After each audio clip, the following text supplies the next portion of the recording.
folks. This is Uncle G here for another episode of rVoice.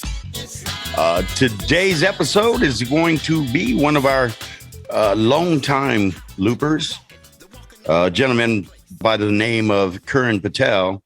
What's happening, my brother? How you doing? Doing good. How are you? I'm about 3.6 on a 4.0 scale, man. That's 3.6 on a 4.0. I mean, that ain't bad. I mean, there's room for improvement, of course, but yeah. But I'll get by on that, man. So, just happy to finally get you on. I know we've probably talked maybe about 2 years ago. I recall. Yes.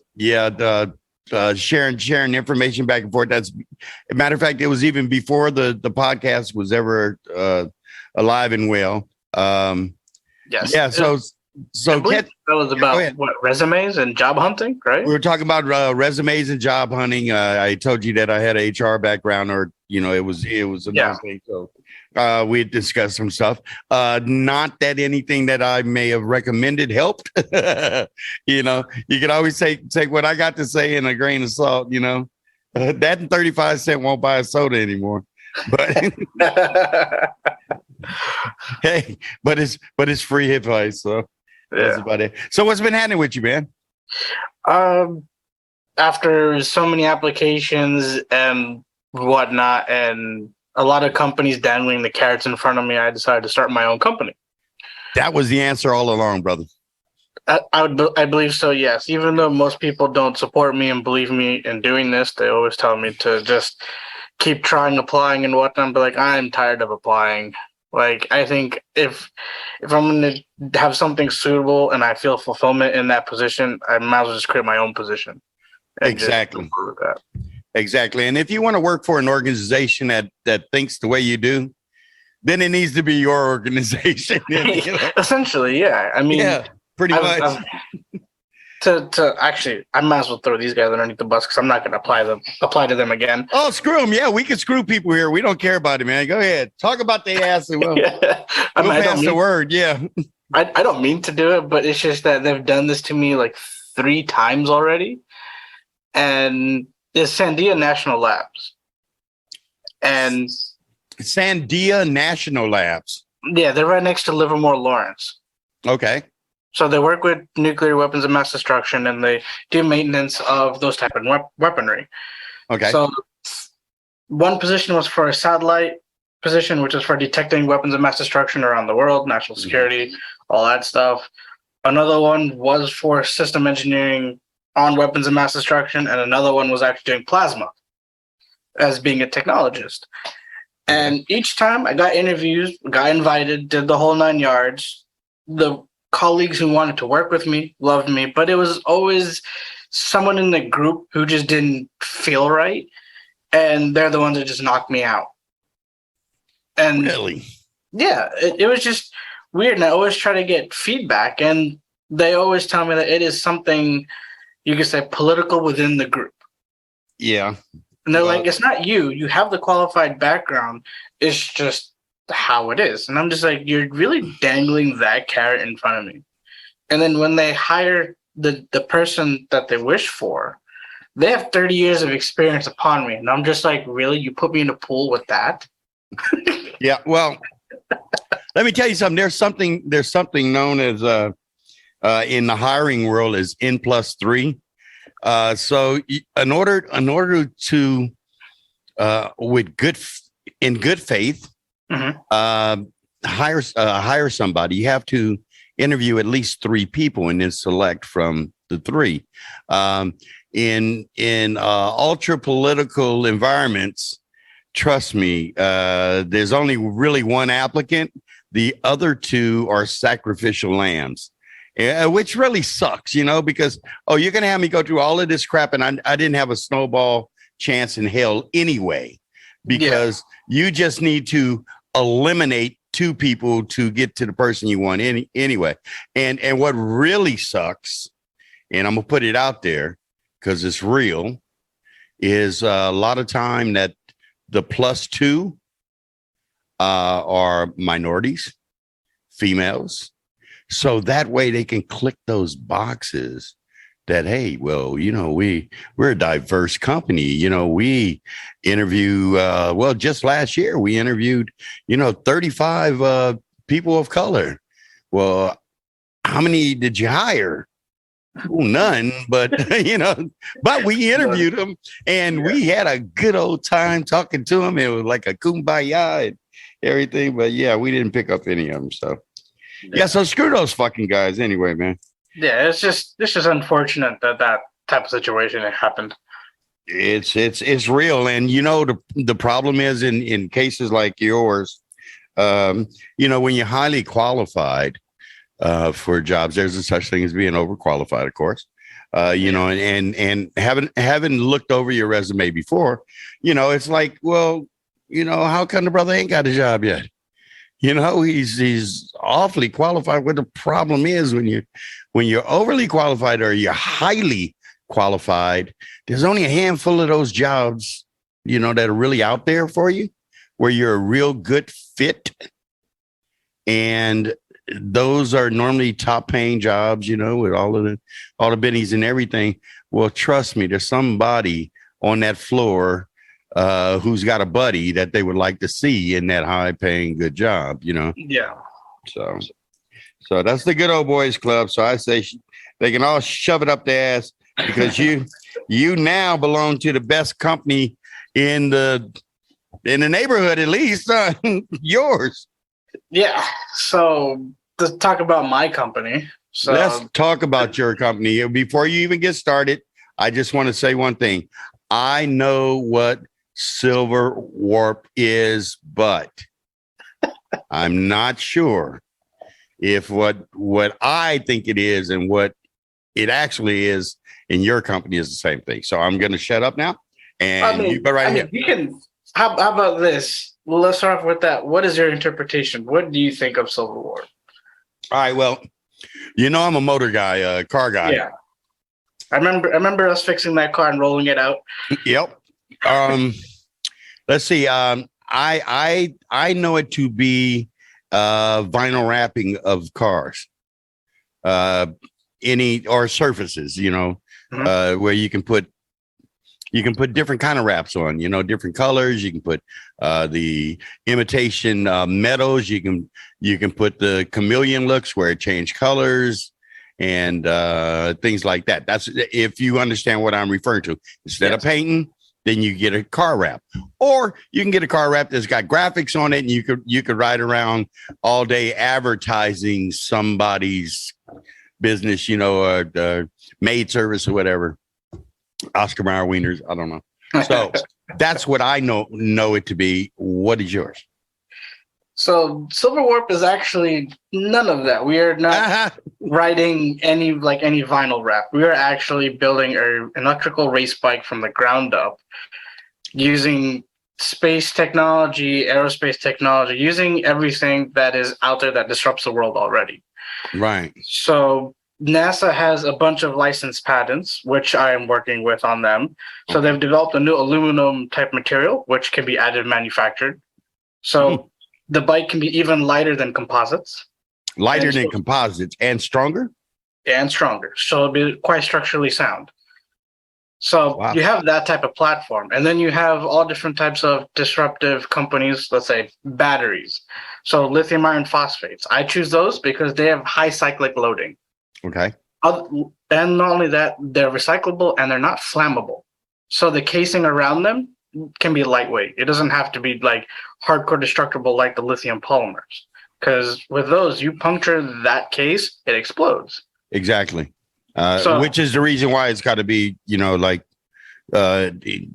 contained in like a vault almost. And that's what the most weight comes from, that vault. Right. And along with that, with the lithium iron phosphates, I'm also going to use high ultra capacitors, which are made from carbon.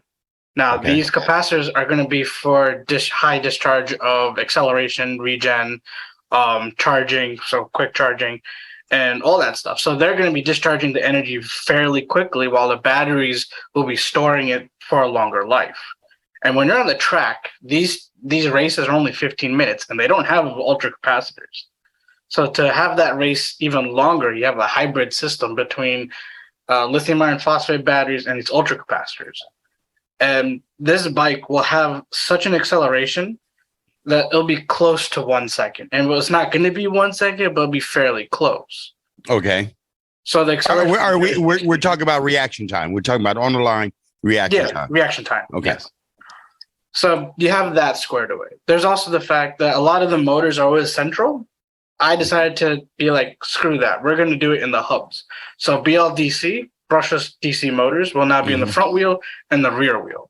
So that gives you more control over torquage, acceleration, power, and you can actually regulate the optimization of the bike itself. Okay, so wait a minute. Are you telling me that your electric motor is not going to be the center hub of the wheels? It's going to be the rim?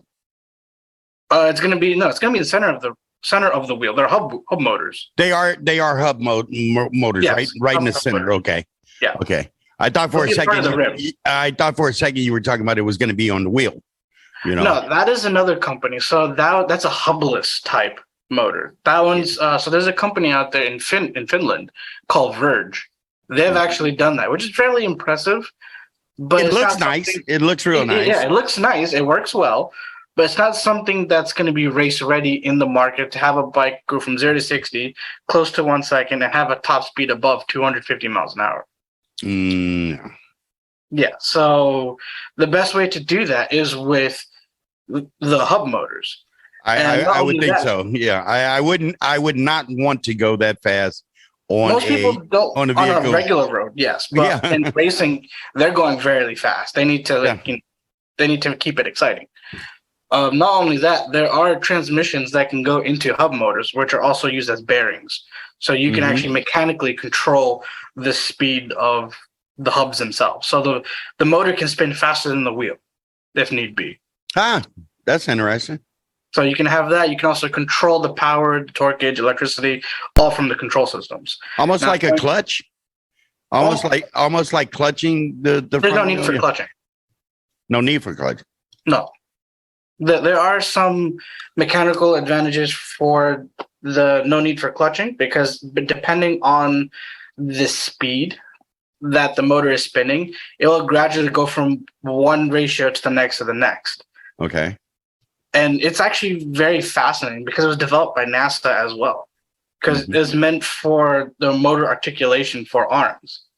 And I was like, that's a very interesting idea. And how we apply it to something like a hub motor is just like, why not? Because then you don't have to have a clutch. You just twist the wrist and you're just off. Right. And that also takes the load off of the motors as well as it goes faster and faster. So in the area of the bike that would normally house your 1400 cc motor, that is going to be battery compartment? Yeah, a large battery compartment and control systems. Yes. But I would assume very streamlined because that's a lot of area to work with. It's a lot of real estate. So it's going to be primarily batteries going to be the most weight and the bulk of it. And then above the battery area is going to be the actual control system and sensory system.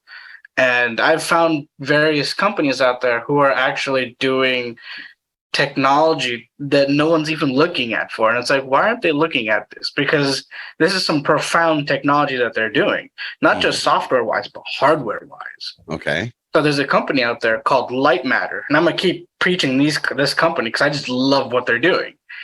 And Light Matter, what they're doing is that they're using light to actually power their computer system.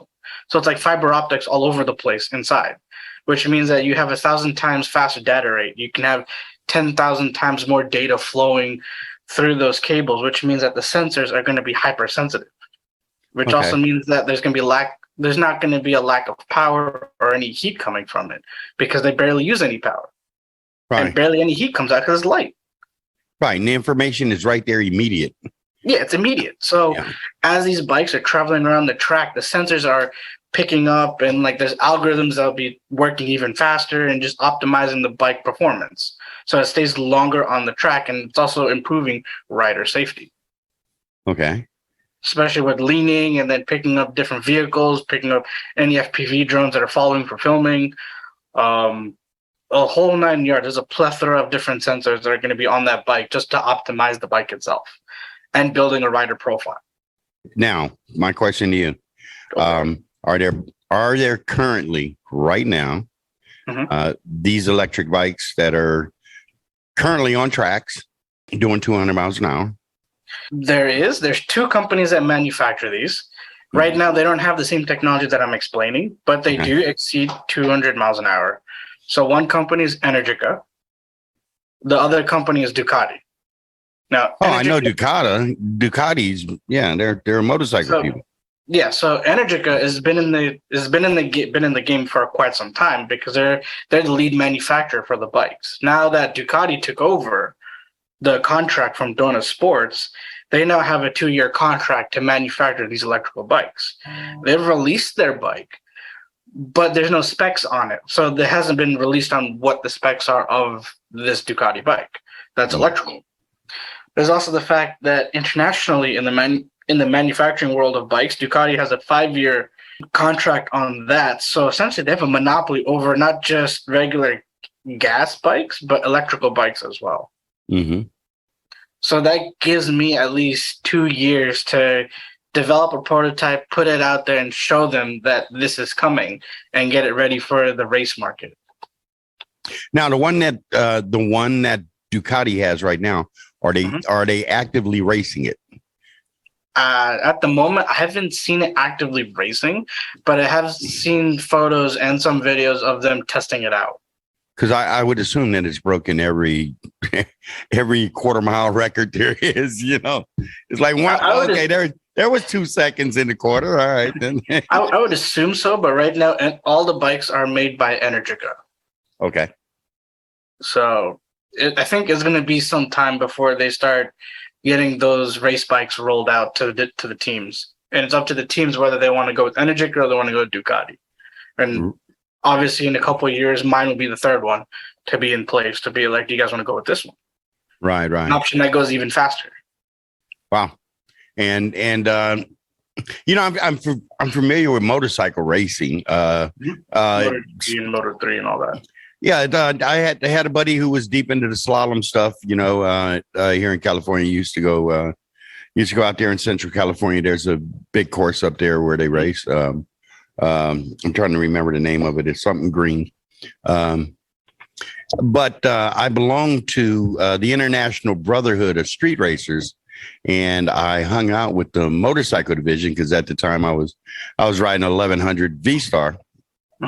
But the cats that were in my club were all about getting on the track. They were all about stretching it out and, doing bracket racing. All the way. Oh, yeah. The whole 9 yards, man. Exhilarating.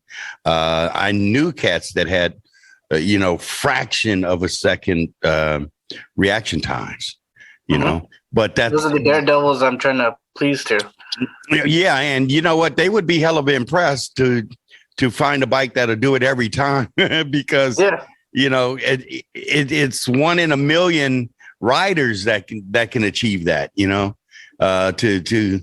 have that because that's all human touch, knowing exactly when to come off of it, without redlining, or without, hitting a red light. So, yeah, but, yeah, that's a blast. But even at that, the fastest times I've ever seen out there is nowhere near 200 miles an hour. I mean, that's because those bikes are limited. It's the governors. You have to flash the governors. Then the bikes can go above 180. Yeah, but these are also very big bikes, and they're running hard, with wheelie bars and all of that. I mean, the weight is tremendous, probably 5 times of what you're talking about. So right now the limiting weight from what I've read in the regulations is 500 pounds, which is fairly light. That is light. I'm trying to make it even lighter with the frame. Yeah, would they even let you ride that if it's under that, Well, I mean, they want it to be even lighter. Do they? Yeah, they're trying to keep it as light as possible, yet keep it as fast as possible.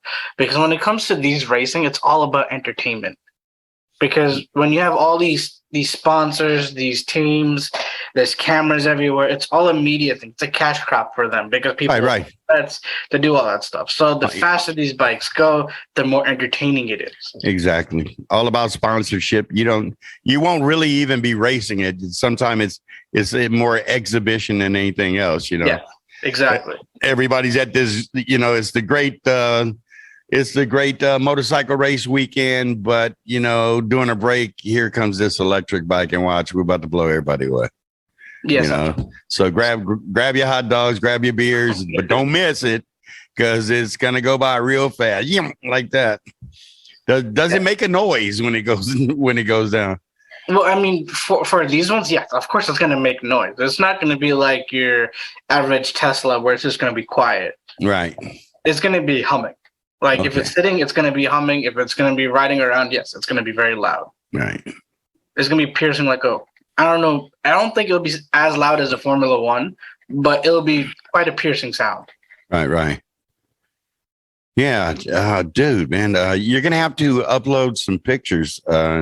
I do have it on Twitter. I did do a presentation in Boca Chica, Texas, for Startup Texas. Okay. So anything you want to share? Anything you want to share when we go ahead to post this podcast? We'll post links underneath it. Where people can go in. And just. I have posted the bike in Discord and in the rLoop Discord and also I think on the Twitter as well. Also linked it. So those photos are up there. Any other photos I have not disclosed because those are for investors. Stuff. Of course. We don't want your secrets. What you already have out there is good enough. Right now, I have nothing to go by. Matter of fact, you didn't even click on your face, man. I'm just talking to your name right now. The reason why is because the Wi-Fi is being throttled from people using it, so it's best to keep the line clear. So that's cool, man. There's also the fact that this is called rVoice. It's not rFace. Yeah. It's not always about that. Even though it started off with all video podcasts. So, but now we're on. Oh my God, man! I freaked out, man, when I went on Spotify and I saw rVoice. I was like, whoa, check that out. I'm like, I wonder if anybody actually really clicks on that, but who knows, man? Whoever's in charge of that account would be able to see how many people, viewed it. There would be analytics on it. Oh yeah. And wow, that's me. I'm sorry. Yeah, one guy did. It was me, man. And I listened to it. It was okay. I think I fell asleep actually. So, all right. Well, look, man, that when we get an opportunity though, we'll go ahead and put the links, man. I want to see the bikes.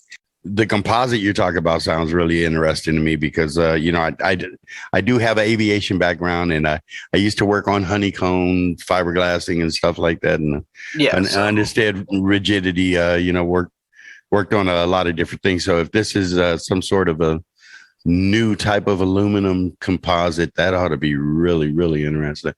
It's a new aluminum composition. Yes, I wouldn't say it's a composite because there is no other materials besides aluminum and maybe the basic what would you say, elemental components from the periodic table.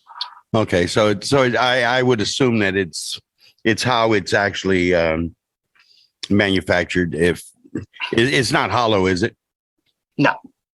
So my assumption is I'm thinking of like shape wise, it's gonna have obviously the speed holes or lightning holes, like in the aircraft airframe. Yeah. Those are gonna be in there. And it may even have the spar C channels. Okay.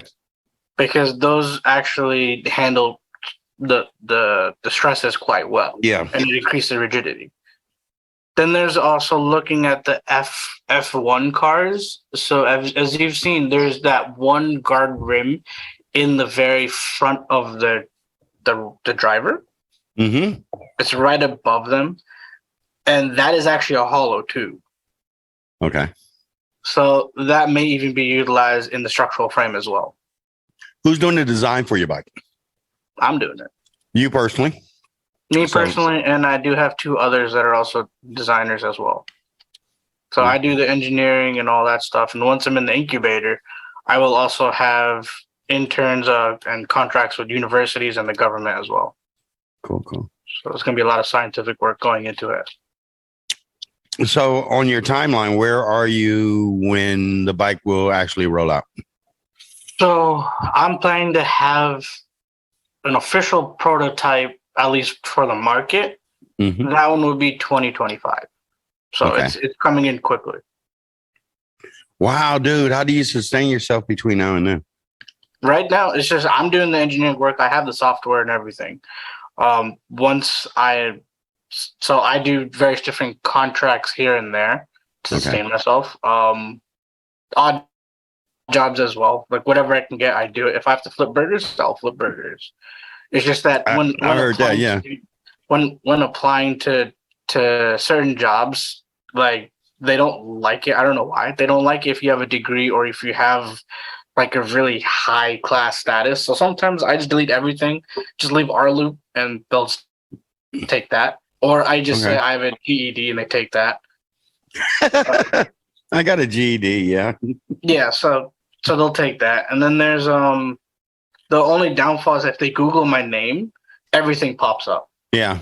All my work, like my degrees, everything. Even my white papers, my advisory role for Connex research.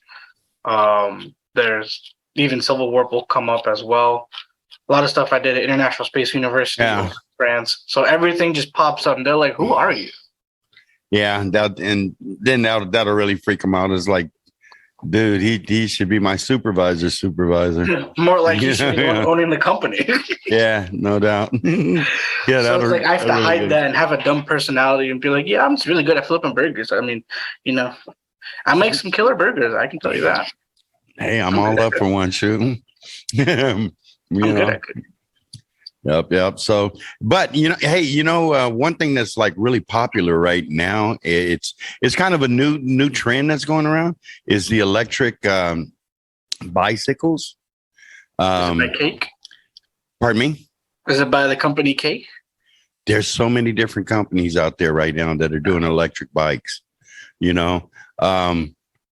and when I say electric bikes, that's motorized hubs, battery packs on them, throttle assist, where you can ride your bicycle regular. And then if you get tired, you can kick in some juice. I'm actually like in the market, I'm going to get one. But I was thinking, if, just in the interim, because what you're doing is a super electric bike, Yeah. So, cranking out a simpler electric bike probably wouldn't be a bad thing either, or getting a job at the bike shops that have the electric bikes now. Many have told me to consult with them, but it's like I will consult. It's just that I will not consult with companies that I'm in competition with. Of course not. Because many told me to do that, and I'll be like, that is the quickest way to make cash flow. But then in the end, if I have a patent on it, it's almost like it's not gonna it doesn't flow the way that I wish it to flow. Yeah. Whoever gave you that advice, man, has never been in business before. That's like playing poker and turning to the guy next to you who's just about to raise and showing him your hand and say, hey, I got 3 aces and 2 kings. That look good. So the guy who actually gave me that idea was the former CTO of Mount Sinai. Okay. Hospital. And hospital. But when I met him in Brownsville, his mind is very different. Like, I understand his angle, like he's playing a devil's advocate, but his mind is almost like a beautiful mind in a way. Like, this man is so freaking intelligent. It is unbelievable. Like, it kind of hurts your feelings because once when you start speaking, all of a sudden you're in defense mode. Like, you want to defend yourself, but you have to sit there, take it, and listen, be like, that is another perspective. That's another angle. Like, yes, I could do that. I don't have to do it, but it is another angle. Right. And he's the one that told me that. And he's like, you don't have to do this. Like, I'm just playing devil's advocate. Primarily because you can actually, instead of you can make your own company. But if you want to fund yourself as well, you can help, let's say, Energic or Ducati improve their bikes while doing that. Or you can create your patent and then give it to them and see how that goes. But like, yeah, that all works. But like, it kind of just defeats the purpose in me having a competition with them. Because I want to have healthy competition with these companies. There is nothing wrong with healthy competition, but when you have a prototype that is really sweet, and a guy over from Ducati walks up to you and say, "That is a bad ass bike. We need to talk." Your response need to be, "My calendar's clear, dude." You just, let me know. Let's go get some coffee. We can go get coffee right now. Here, let me turn this damn thing off right now. Matter of fact, here, you ride it. Hey, break it, you buy it. Go ahead, have fun. That mentality is what I would tell the ones who are going to test the bike out when they're on the track. Be like, push it to the limits. If you crash it, it's fine, because then that's how we know where to improve on the bike. Yeah, that's how we learn. Yeah. And we'll take regards with all the safety. They can wear the armor, do everything. We'll even make spacesuits for you guys. Yeah, whatever you want. Yeah, we'll do everything. Yeah, if you get an owie, we'll know next time. I guess we better buy some leathers. Just to let you know that the aluminum alloy is called NASA 427. NASA 427. Yeah, NASA. So wow, it's an aluminum alloy. Let's see, it's a 356 T6 alloy. Wow. Okay. So there's a 616 T6 alloy as well in there. So it has no problem being tigged up to other aluminums. It's nothing special about it. Where it will forge easy with other metals. So at the moment, other I don't aluminums, have that of course. data yet. I don't have that data yet. So that's something I have to discuss with tech transfer at NASA. Yeah. I mean, I was originally going to use the aircraft aluminum, or at least the fighter jet aluminum, which is 770 or 775 aluminum, because that is quite structurally sound, and I actually like that aluminum. Very, very durable. It's on the skin of most aircraft that at some point somewhere on the aircraft, So. Yeah, so that'd be that. I mean, I know most people use 6061 or 2024 because it's easy to manufacture, easy to acquire, easy to weld. Mm-hmm. But it's like, if this bike is going to be in the environment that it's going to be in, it needs to survive. And it needs to survive well. Durability, yeah. Yeah. What about suspension? Is there something special going on there? At the moment, not really. I mean, I was looking at a dampener system that was used on spacecrafts, but it's like, does that really need to be there? Like, I don't know. So 200 miles an hour, man. You want to make sure that. The suspension. Yeah, it's going to be able to handle all that. Yeah. Vibrations and acoustics and all that. Right. But I would just stick with the Öhlins for right now. I mean, the dampening system, the one that I was looking at, the one that I've seen on spacecrafts, they look like a shake table. Mm-hmm. And it's like a piston that goes back and forth very rapidly. Okay. So it's a bit of a thought process, so I still have to think about that one. It would look very odd. Yeah, just put it that way. It'll be very odd. It wouldn't even be polarizing. It would just be odd to have it on the bike. Especially for the rear suspension. The front suspension obviously is going to be Öhlins because they're the brand that makes some awesome suspension. I have Öhlins on my personal motorcycle as well. Okay. So there's now, personally, how often do you get out and ride your bike?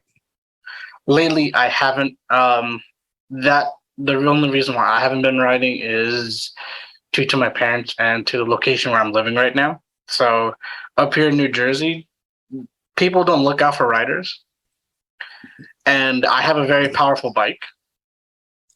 So my turning radius can be quite wide, especially for a ZX12R that's 1,200 cc, lowered, stretched, high compression pistons. It's very loud. There's no catalytic converter, so there'll be flames coming out of that exhaust. Did you say a GXR? No, it's a Kawasaki ZX12R. Oh, ZX. Yes, ZX12R. they don't make those anymore. Okay. I'm sure you're Googling it right now. I'm trying to look it up. No, I was just off the top of my head. I was trying to think if I ever seen a Cowie JX. ZX. Oh, ZX. Yes. It's a very complicated design. It's a beautiful bike, but it's a very complicated design. Oh, the ZX12. Oh, So I modified mine. now, what did you do to your stuff? So with mine, because I'm a short guy, I lowered it so I can get on top of it. Okay. I also added high compression pistons inside, so it increases the horsepower and better fuel economy in a way. But since I ride fairly hard, it has a lot of power, and I stretched it about 6 inches. Any motor work? The motor work is a high compression pistons. That's about it. So when this first came out, I guess it had to have been Kawasaki's like fastest or. Yeah, it was one of their fastest. And then as the years goes on, they bring a new one out. So ZX12 they don't make anymore. Now they have ZX10 and I believe 11. And they also have the ZX14 as well. Dude, I am having the worst time with my computers, man. I can't even Google search over here. I don't know. Maybe I caught something. You're okay. But yeah, that's the one that I have right now in the garage. Well, the whole thing about them not paying attention in Jersey, brother, man, they don't pay attention anywhere. You know that, right? Well, actually, in Florida, California, and Texas, they do. Primarily, it's a culture. Dude, it's the Ninja. The ZX. Yeah, I know what a Ninja is. Yeah, but I just say ZX12R because that's the actual name of it. Ninja's in the very front. Yeah, Ninja is in the very front, but I think my listeners will all know what a Ninja is. They know that's a badass bike, is what they know. Look, my nephew bought a Ninja when he decided all of a sudden he wanted to learn how to ride a motorcycle. So he bought a Ninja. His buddy bought a Gixxter, right? And neither one of them had any motorcycle experience. And they were riding on the 91 freeway here in Southern California in October, and all of a sudden there was a very slight rain pour. Oh, and they both lost it, man. Rubber came off the road, man. They rode those things like surfboards for right into the cars in front of them, maybe about 30 yards away. Yeah. Never rode the bikes again. They had the bikes grand total together collectively, maybe 2 months max. And I'm like, I knew it, dude. When you bought that bike, man, you can't handle a Ninja. Come on, Jesus. For me, I can definitely handle a Ninja. Well, you're a rider. Yeah. Sometimes I'm a squid as well. Okay. I shouldn't be, but I do it every now and then. Yeah. No, yeah, those are shit and get bikes, man. Yeah. I remember the days of being a knee dragger, sometimes an elbow dragger. I don't know if the listeners would know what that means. So a knee dragger is when you really far, lean, right? And your knees are touching the ground, and an elbow dragger is when you keep going and your elbow is not touching it. There's some who are head draggers where they'll just intentionally drag their helmet on the ground. I mean, that's not advised, primarily because you damage your helmet, which is protecting your head. But there are individuals who just like doing that because they can. Yeah, because they can. Yeah, but you have to be going pretty fast in a turn to do that, though. And you need to be able, well, it's not so much going fast in a turn, but in total control, and you got to be able to come out of it when you're finished with the turn, you know? Some people can't finish it because they don't know what to do next. It's usually you give it gas. The bike will always will ride itself back up again. You just have to give it gas. Yeah, we have a spot out here. I was talking about. I had a buddy that race at a place called Willow Springs, and Willow Springs is kind of famous for the motorcycle slalom racing because it's got some wicked hairpins and dips and and right angle turns, going right into lefts and just nasty track. You got to know what you're doing, man, to be able to be on the track. They don't let just anybody out there doing it. But that's a perfect case, man, of literally elbow and knee dragging, man, just at a very high rate of speed. I used to do that in Florida. Really? Uh-huh. How much fun is that? Jeez. It is a lot of fun, especially when you have others with you who are doing the same thing. So the group that I was with when I was in college was called Riddle Riders. So I went to Embry Riddle in Daytona Beach. Okay. And we had our own motorcycle group. We were called the Riddle Riders. So every time after class and maybe on the weekends, on Tuesdays we would go to Tijuana Flats for Taco Tuesdays. So all of our bikers would just go right there. We'd also do the Ormond Loop, which is a very large loop, which many people know from Florida would know. You just go around Ormond and come all the way back, meet back at the college. There's another loop, I forgot the name of it, which takes you all the way down to Sanford. And then from there, you hit I-4 and you come all the way back up to Daytona. It's like back roads. How many miles all the way around, I think, are you talking? Probably like for the Sanford one, that one I would probably say like a good 50 something miles. Ormond is probably like 20 or so it's a quick one.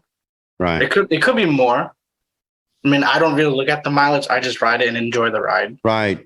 And the company. But a good 50-mile run, man, with all your boys and all your peeps, man, that's a good run.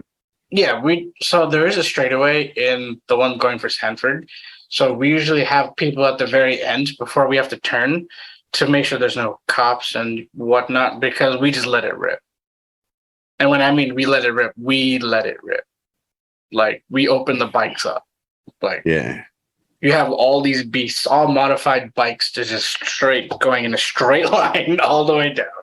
They're just screaming. That's beautiful to watch, though, man. You're on the road. You're on the road going the other way, man, and all of a sudden, yeah, you just see all these bikes just screaming by really fast, and the line just keeps getting longer and longer. Yeah, yeah, and when you look down the speedometer, it's like, oh crap, I'm already above 180. Oh shit! You just keep going, but then as you come closer to the very end, instead of hitting the brakes, what I would do is actually sit up and hold. So I use air braking with my chest.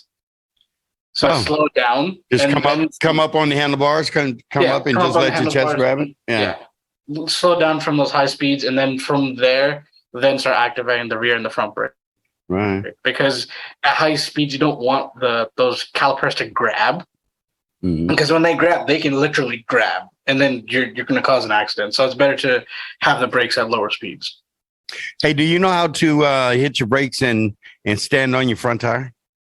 You know how you see cats doing that, man? They go real fast and they just hit the brakes and come up on the front tire. I do see them do that. I don't do that, especially with mine. I have seen people do that. I've seen people flip over doing that. That's why I asked.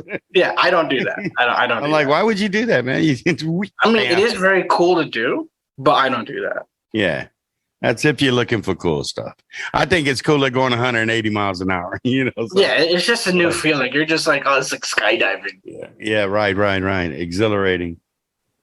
Well, I tell you what, the motorcycle enthusiasts are going to love this episode. All the bikers out there, there you go. Yeah, there's going to be a new race bike coming out in a few years. You guys better be ready. Okay, well, we'll be looking for it. Do you have... or is it classified? Do you have a idea of what the actual name is going to be? So the name of this bike is called AAA-1, and it's kind of a joke at AAA, but like the AAA battery manufacturer. But each A stands for something. So the first A stands for assimilate. Okay. The second A stands for Athenaeum. Then the third A stands for Arcanum. So for those who don't know what these words mean, assimilate, as you know, to take in information or destroy, but it's really to take in as much as you can. Athenaeum is a gathering of knowledge.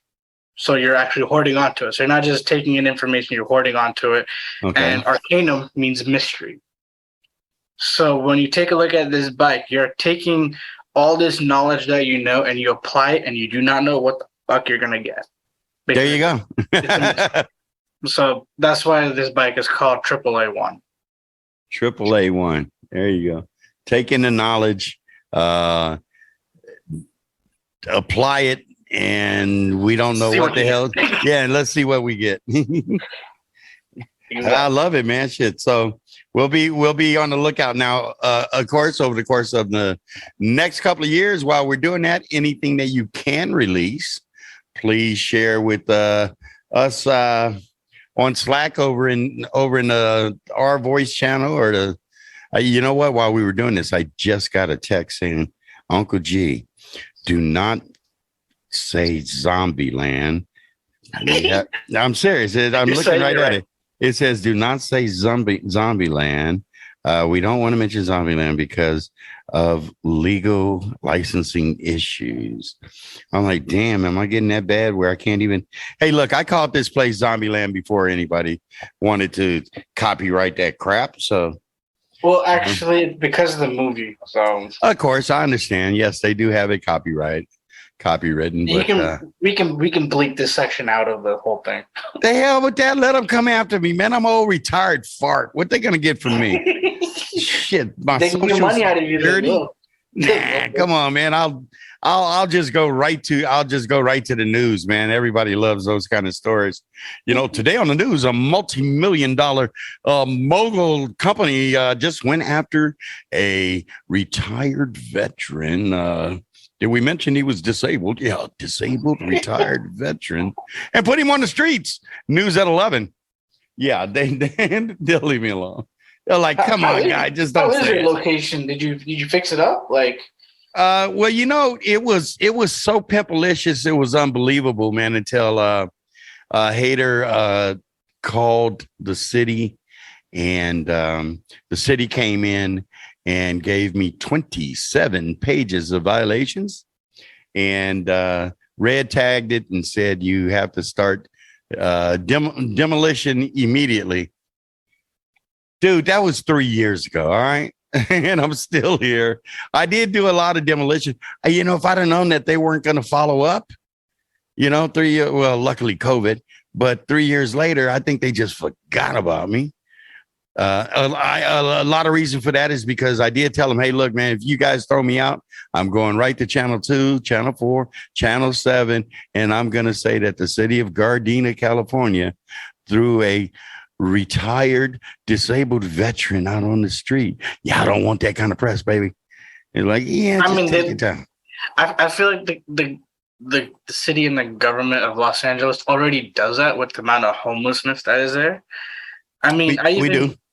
I even saw this one documentary of a musician who actually built houses for the homeless, and the homeless were so appreciative of him.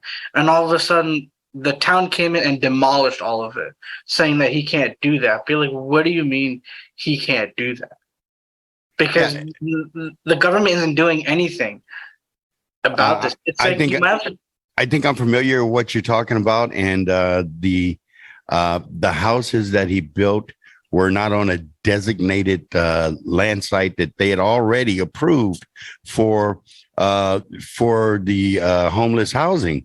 But the land they could have just wheeled it away. But the land that they're talking about has got two problems. One, it's not big enough for what they need to do, and two, none of the homeless want to be there.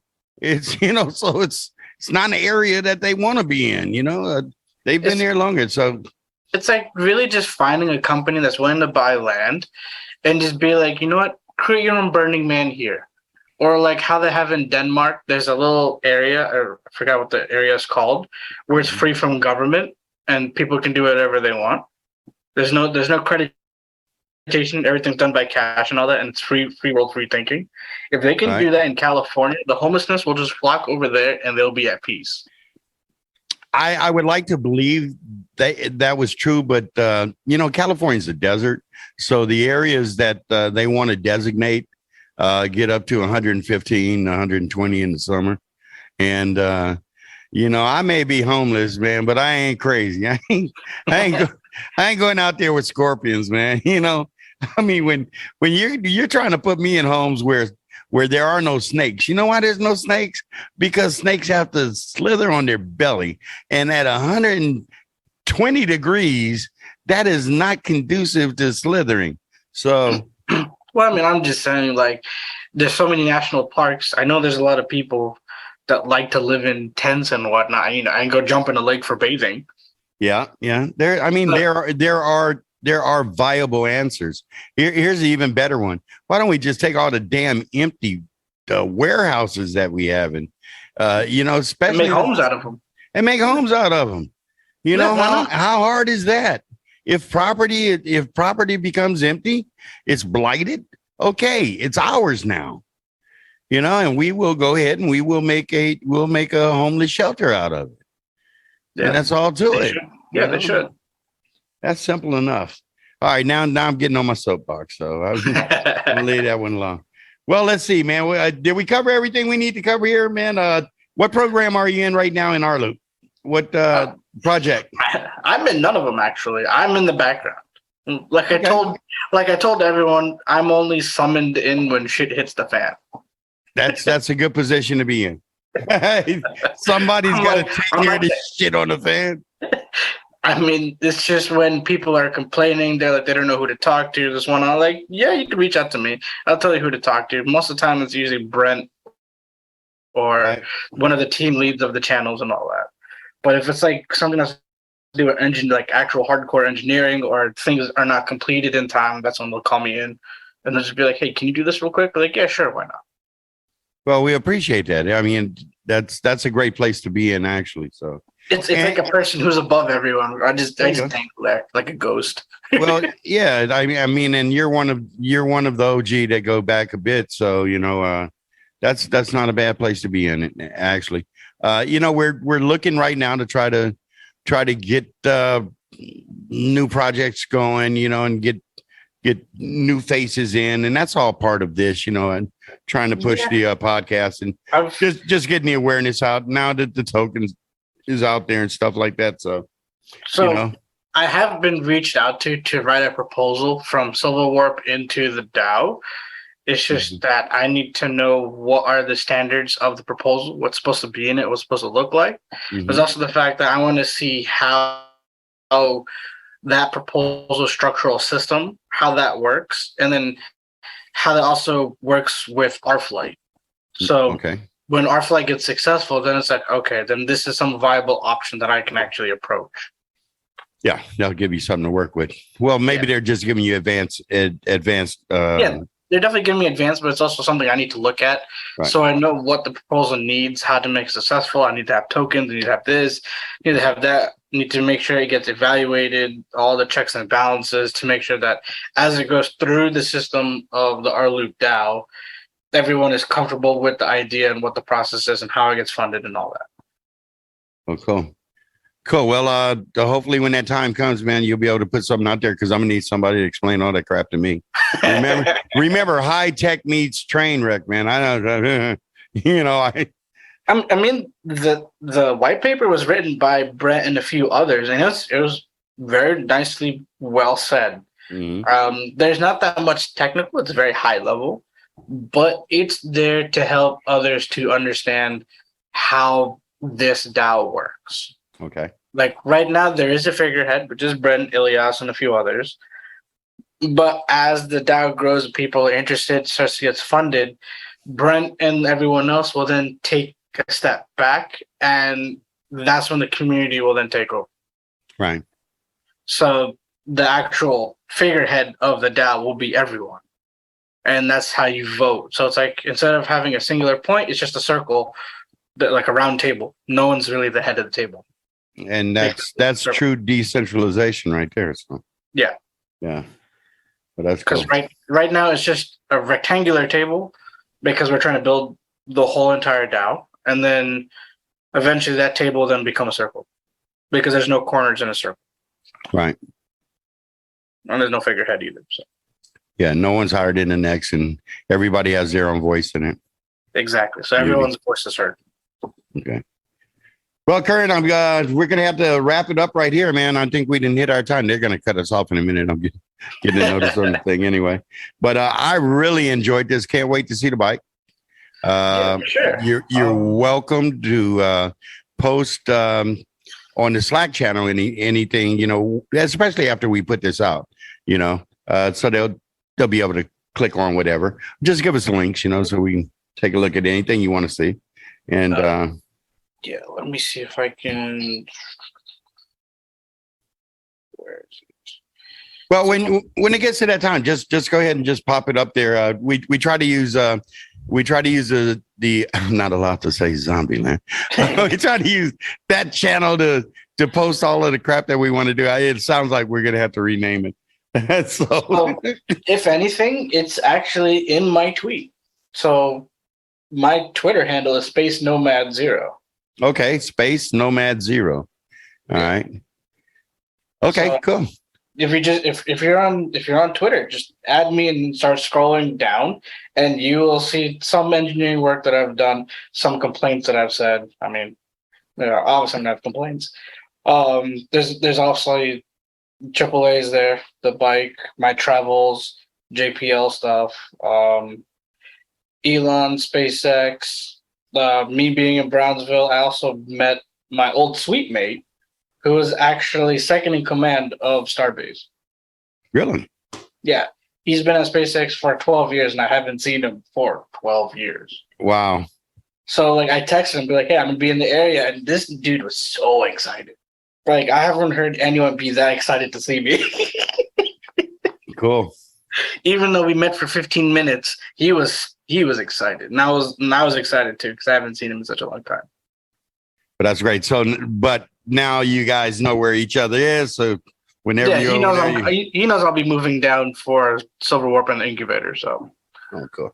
I told him we'll be able to hang out more. He's like, yeah, we'll definitely schedule it. We'll start doing the kite surfing like we used to do back in the day and all that stuff. Oh, cool.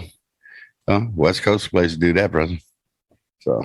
Yeah, West Coast, but this is in the Gulf. So, and surprisingly, for all the listeners, if you do go to Boca Chica and Sao Padre Island, the beach is amazing.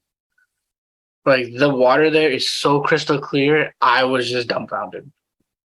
And that is in the Gulf Coast? Yes, it's Boca Chica, Texas. Oh, Boca Chica. Oh, yeah.